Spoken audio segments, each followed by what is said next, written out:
Welcome back to Wonder Women Who Build, where we talk real business, real relationships, and the moments that shape us.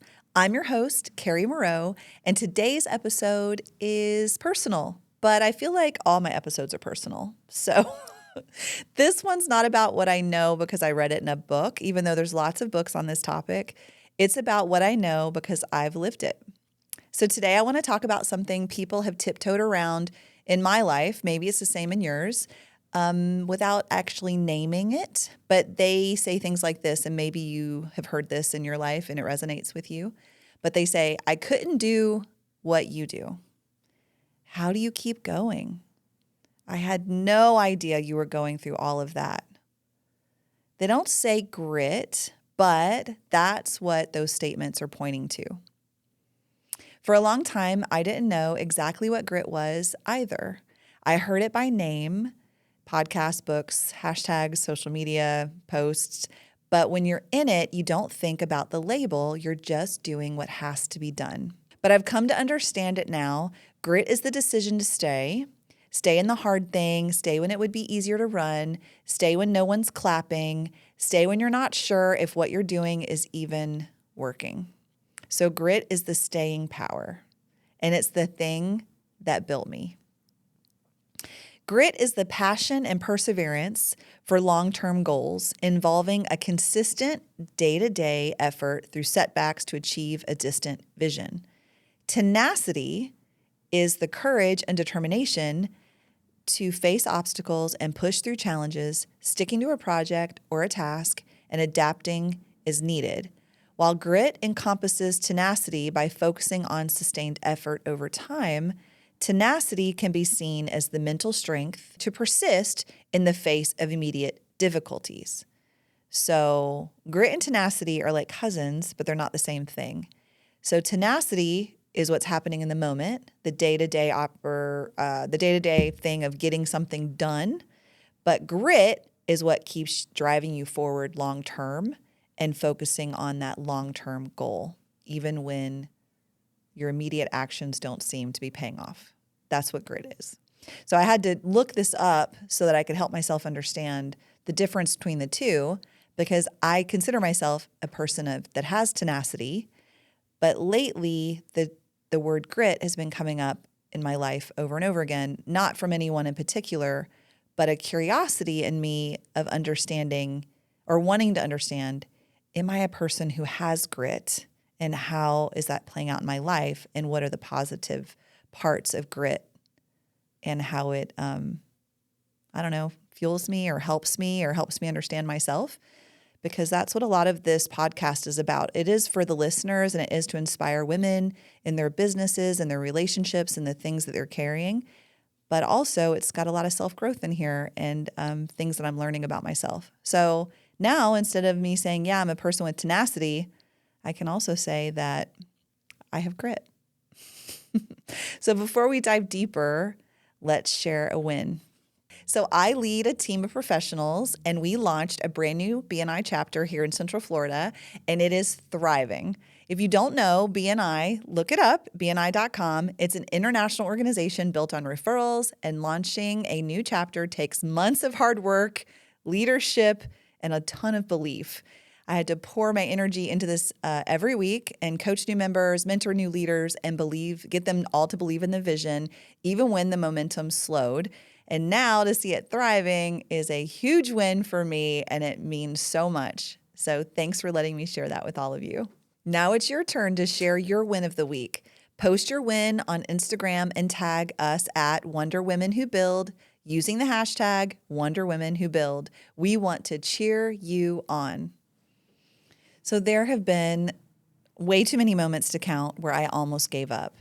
And every time it came back to one thing at the core of it, it was fear. So fear of failing, fear of letting people down, fear of being found out, fear of making a mistake I couldn't recover from. Those weren't things happening. They were stories my mind wrote, scenarios that hadn't even played out yet. But what helped me make the shift was actually something really simple. A good friend of mine, her name is Dr. Stephanie Lopez. She was also my therapist once upon a time. She has a podcast called Broken to Brave, so please go check her out if you can. But during a session when I was talking about my fears and my anxieties, she simply said, okay, but what if that didn't happen? So simple, right? But as I reflected on that, it changed something in me. So now when fear shows up, I answer it with a new story. Okay, but what if I succeed? What if I'm more capable than I realize? What if I mess up and I learn something new? What if I actually thrive? Those what ifs became my flashlight in the dark. So there was a season in my personal life that felt like it was crumbling. I could share all of it with you, but really, I don't want to go back to that place because it inspires fear in me. But I will talk about what I learned from it. So I'll tell you a little bit of the highlight reels of what was going on, or the high level without getting too emotional. But what I was going through was so difficult that I was emotionally and physically drained. I was barely hanging on. I wasn't eating. I wasn't sleeping. This wasn't something happening in my business. It was something happening in my personal life. And I kept showing up for my business, for my team.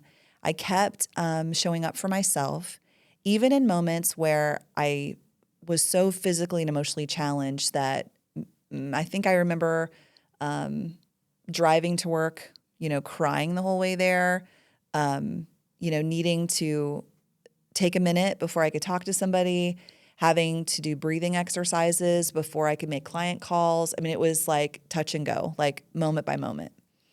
And so when I look back on those seasons and what I went through and how I survived, I really have a hard time grasping what was it that got me through.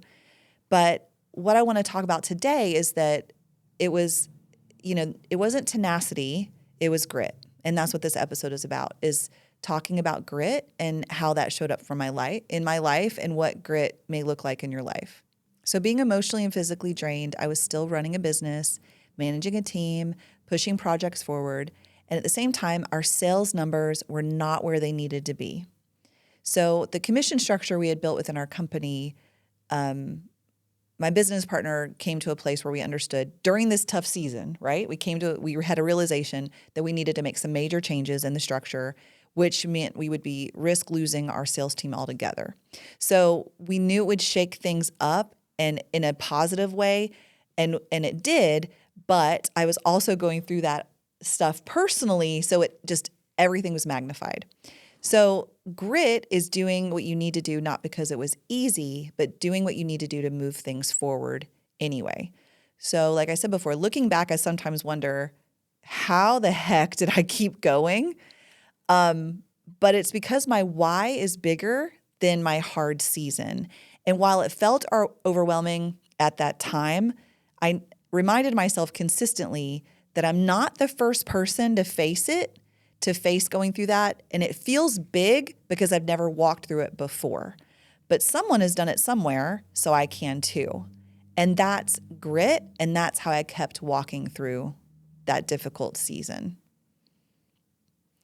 So I remember a time in my previous career when I ran Bible clubs in public schools.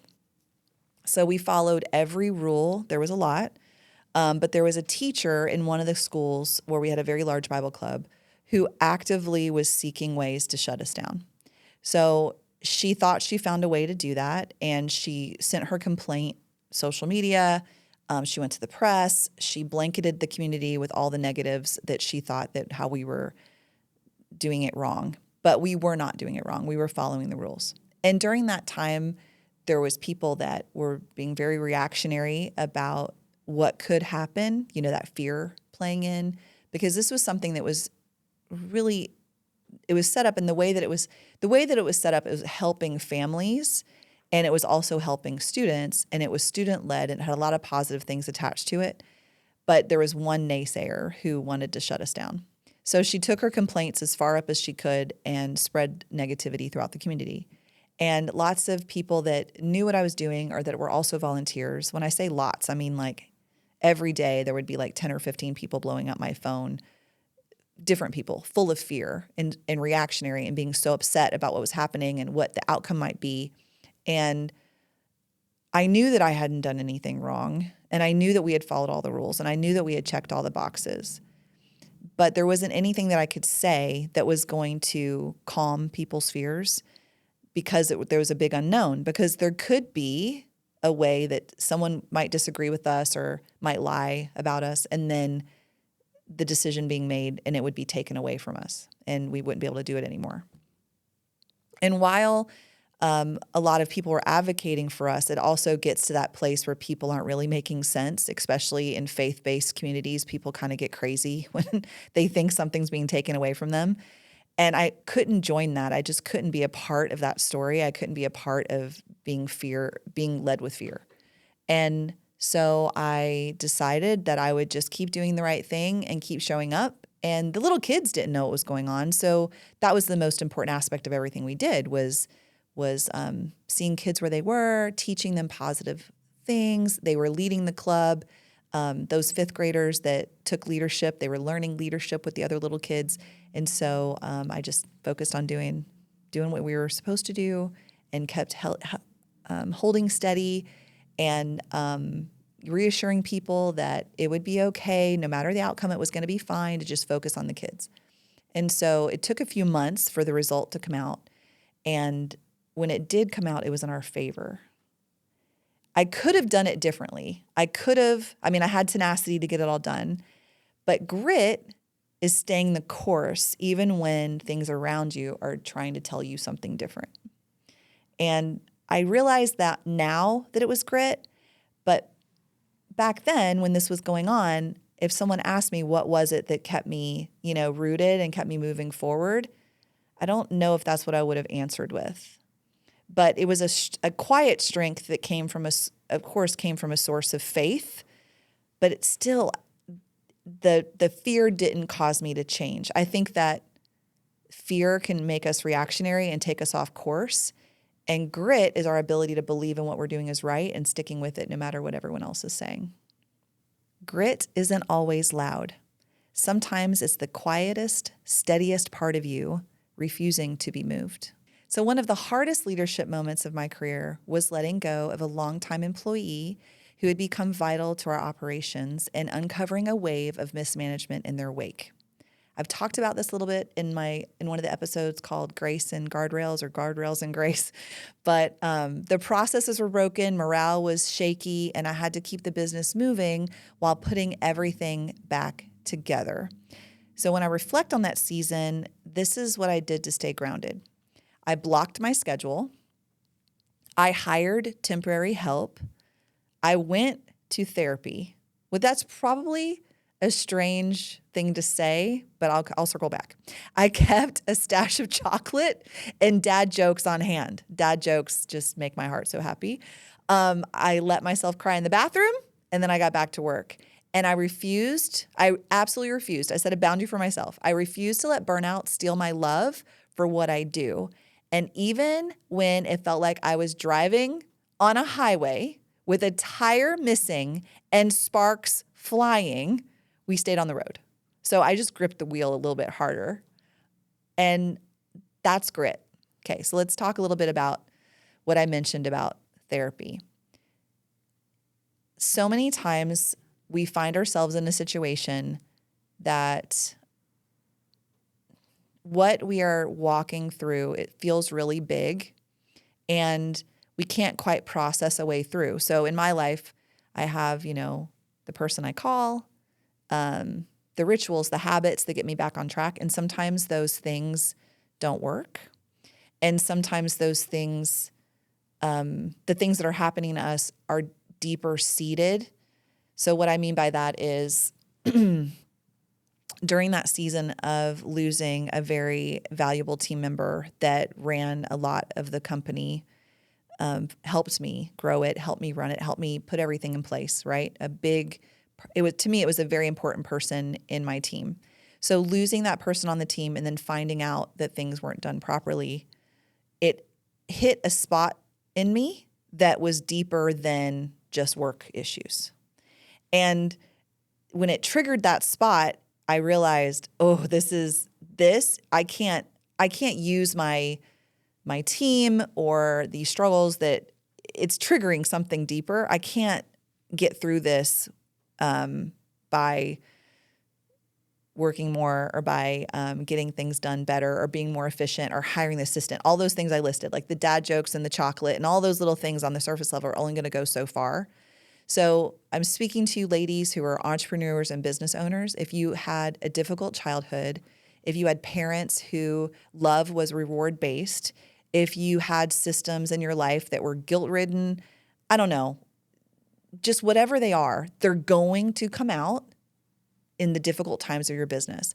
So I heard someone talking the other day, it was a sermon I was listening to, and the woman who was giving the sermon was talking about, she had a bottle of water, and she was talking about that if she spilt that water accidentally on you and it smelled like vodka, would you ever believe her again that the bottle of water was just water? Or would you always think her bottle of water was vodka?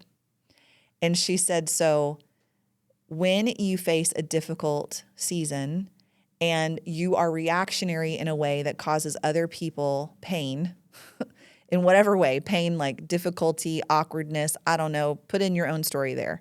But if you're causing them pain or making them question who you are because of the way you're acting, they are going to believe that you're going to do that again.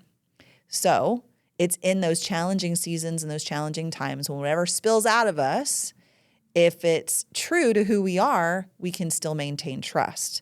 But if we're shaken and what spills out is something completely opposite than who we're telling our team, telling the world, telling our relationships, telling the people we love who we are, we sometimes can recover and apologize and say we're sorry and get back on track. But it's going to take a lot longer to fix that. So what I'm saying is I did a really smart thing and I went to therapy because what was coming out was way bigger than this challenge I had at the office, because systems, procedures, and all those things, we can fix them, we can tweak them, we can turn them around. But if I'm upset about something that happens on a project doing a roof and I yell at a team member, if I degrade them, if I insult them, if I'm passive aggressive, whatever it is, and I'm not the leader that they need in that moment or have been showing up every day as, it will create disunity in my team, and I don't want that. So when I felt it didn't happen, but I felt it welling up in me. I'm like, oops, stop. Call the therapist, schedule a session. Let's get this straightened out so that I don't have to work this out with the people around me. So what I've also learned is that grit needs fuel. A grit can't live without joy or you'll burn out. So I created a reward system so that I could maintain, being joyful even when it was hard. So when I was struggling with rejection in sales, when I first moved into a sales position in my company, I would reward myself for every 10 no's, I would go buy a plant. So not every gardener does that, but I do. So it gave me something to look forward to, something to smile about, and it reminded me that rejection isn't failure, it's feedback, and it means I'm doing the work. So if you come to my house and look how many plants I have, you'll know how many no's I got. There's also rituals that refill me. So I've learned to build small rituals into my life to keep myself grounded. So here's some of my favorite. I'm just going to give you a list. Spa days. Say less, right? No plans days, which means I plan to have no plans. It's one of my favorite things on my calendar. I go have ice cream for lunch, specifically from Kelly's Ice Cream here in Orlando, which is my favorite. I'll have a weeknight date with my husband. I'll set aside time to play Barbies with my granddaughters. I have a Barbie townhouse in my house, by the way. I'll take walks with my dogs, go cycling with a friend, go to the beach, go for nature walks. I just don't push through everything. I do pause. So now I'm going to share with you something a little close to the heart, and it's a little message that I have for the little Carrie. So I wrote a letter to little Carrie. That's the little girl in me that's now grown up and to wear sequin jackets. But when I think about the question, who was I doing it for, the tough seasons? The answer is simple. I did it for little Carrie. So little Carrie was the girl who was abused by adults who said they loved her. The girl who was harmed but still believed in good. So every time I stayed the course and held that wheel to keep us on the track, every time I made the hard decision, every time I kept walking when it would have been easier to lie down, I did it for her. To prove to her that we could build a life that feels safe, purposeful, and powerful, and that we are not what happened to us. We are capable of more than we know. So here's some of my closing thoughts for today's episode. I'm going to read, there's a Rocky quote. I'm a Rocky fan. So he said this in one of his famous quotes is, life isn't about how hard you get hit. Okay, just imagine his accent, okay? Life isn't about how hard you can hit. It's about how hard you can get hit and still keep moving forward. That's how winning is done. So grit, it's not necessarily a superpower. It's not a personality trait. It's not something you either have or don't. Grit is a decision. It's one you make over and over again in big moments and in the quiet, invisible ones too.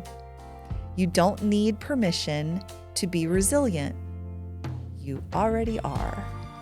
If today's episode resonated with you, I'd be honored if you'd subscribe, leave a review, or share it with someone who's walking through their own quiet storm. Until next time, keep building with intention, leading with integrity, and never apologize for standing tall in your truth.